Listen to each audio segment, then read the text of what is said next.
spoken straightforward to the heart, correcting people, rebuking people, instructing people, telling people how their life is wrong in order to try to save their soul. You see, those are the way of life. But the harlot conditions people to think it's terrible, to somehow think that it's unkind, to somehow think it's not loving or not merciful. I've said before, if your house was on fire and you were in the upstairs room asleep and it was burning downstairs, would I just speak a soft word to you and hope that you would hear my soft voice? Or would I scream at you or yell at you to wake up and get out of there before you die, before you burn to death? What would I do? Of course I would scream. Of course I would raise my voice. Of course I would try to get your attention. And when I think people are in danger of losing their soul, their house is on fire, their soul is on fire, there's a hellfire waiting for them, I'm not going to be passive about that. I'm not going to try to meet him out that. I'm not going to try to make him feel comfortable. I want him to sweat. I want him to be uncomfortable. I want him to be under conviction. I want them to wake up. And so does the Lord. So, reproofs for discipline are the way of life.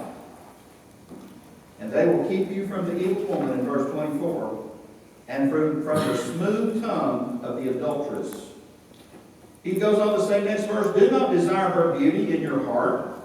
Oh, you look around, she's got these beautiful buildings and stained glass windows, and it's all decorated with nice carpet and beautiful pews and all the special furniture and everything. It's just gorgeous.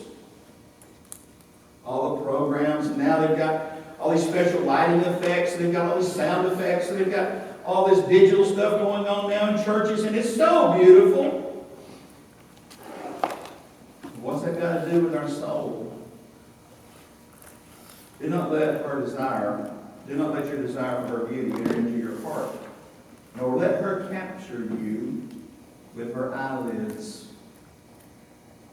For on account of a harlot, one is reduced to a loaf of bread, and an adulteress hunts for the precious life.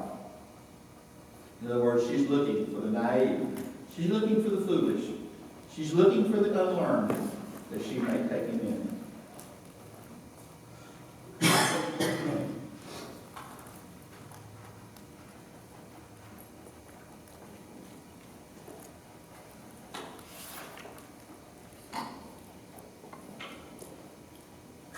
Proverbs 7:1, he says, my son, keep my words and treasure my commandments within you. He keeps saying the same thing over and over again.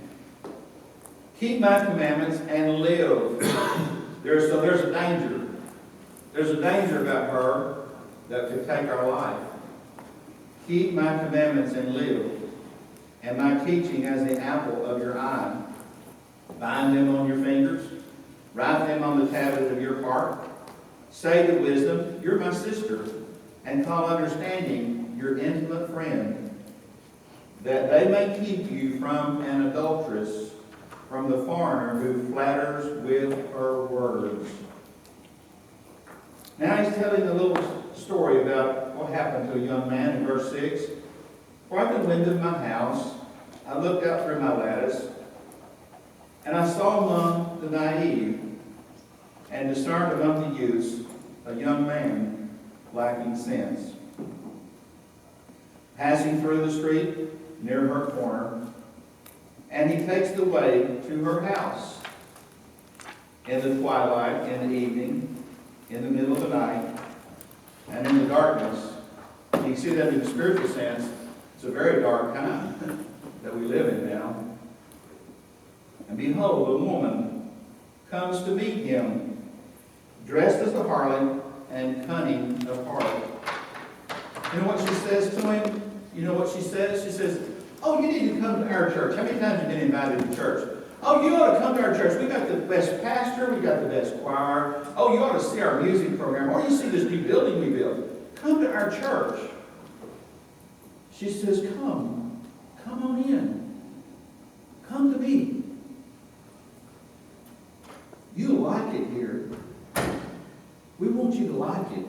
We want you to enjoy yourself. Oh, you're not coming here to get your life changed. You're not coming here to get corrected. You're not coming here for the cross and for self-denial and for overcoming and to give up your life. Oh, no, we don't do any of that here. We want you to come here to enjoy our pleasure together. We want to have an intimate, pleasurable relationship of adultery. Come to me.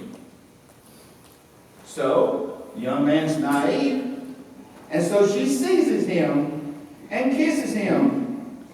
And with a brazen face, she says to him, well, I was due to make peace offerings today. I paid my vows. So, therefore, I've come out to meet you, to seek your presence earnestly, and I found you. Oh, I'm so glad you're at our church today. It was so nice having you here. We so enjoyed you coming. Would you come back again? I spread my couch with coverings and the colored linen, with the colored linens of Egypt. I've sprinkled my bed with myrrh, aloes, and cinnamon. Come, let us drink our fill of love until morning. Let us delight in ourselves with caresses. For my husband, he's not at home. He has gone on a long journey. You see, Jesus, he left and he went back to sit down at the right hand of the Father. And he's not here right now. So come on in. Let's make love. The husband's gone. You see, Jesus is gone for a long time. And one of these days he's going to return, but it won't be today. I don't think. So let's just come on in and enjoy ourselves. And with her many persuasions, she entices him. And with her flattering lips, she seduces him, that is, with smooth words and with false promises. Things like, oh, Jesus has died on the cross for us. You don't have to do anything to be saved. Just accept Christ. It's all been done for you.